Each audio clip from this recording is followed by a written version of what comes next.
What's up guys, it's Johnny Candido of Candido Training HQ, and this is my lower body control workout. Now here what I'm focusing on is keeping the bar back and keeping the weight on my heels. So I don't want the bar to get forward so it's aligned over my toes. I want to keep it back, keep that bar path straight. And this really gets to why I'm doing pause squats and why I recommend them so strongly, especially for beginners, but even for intermediate and advanced lifters, because it essentially forces you to use proper form. Because it's very difficult to hit a pause squat without hitting adequate depth, and it forces you to flex your glutes and tense your core. So usually if you have a problem with excessive lumbar rounding, it won't be as significant once you're doing pause squats, because now your motor control is better and you're just more coordinated with the movement. Also, I want to say that I strongly recommend that on control days you do these lifts beltless.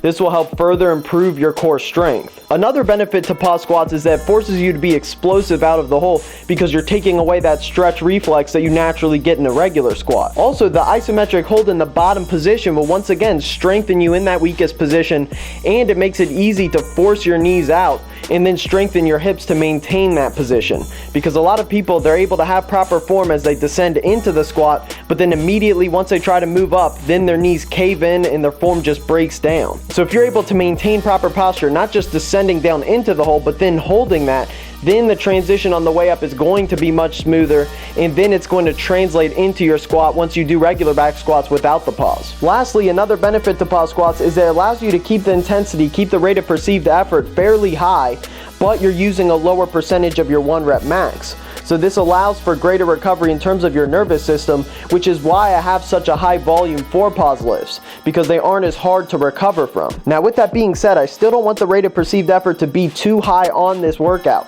because you want that to be high on the heavy strength day. But for this will still be a difficult workout, but I don't want you to need to get yourself psyched up, and I don't want you to ever think that you might actually miss a rep during this workout. Also, specifically regarding this workout, I want to say that my feet are a bit more turned out on this set than I would like, and on my other sets I did sit back a little bit too much, and I don't know if you could tell, but I was trying to stay a bit more upright on the later sets. So it's allowing for slightly more forward knee travel so I can stay more upright. Another point I'd like to mention is that this workout is also great for building work capacity.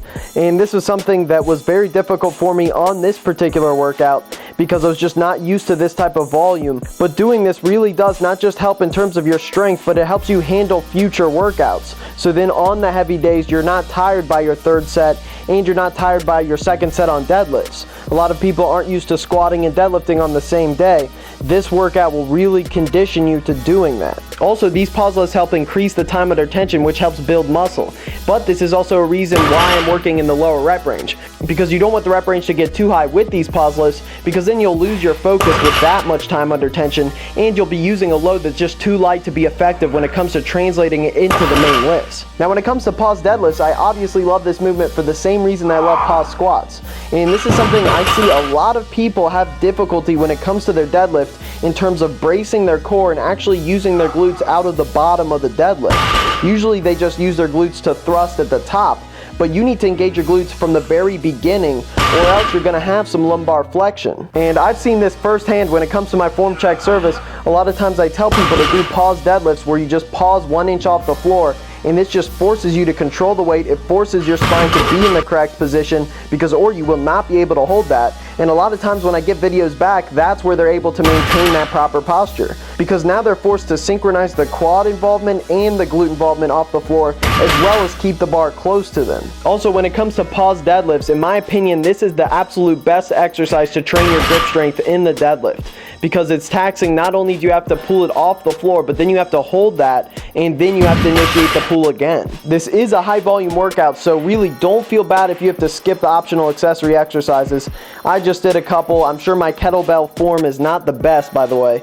I just did some for fun, and this is really not specific to powerlifting, of course. So that's it guys, make sure to like the video, support the channel, subscribe if you haven't already, and thanks for watching guys. Peace!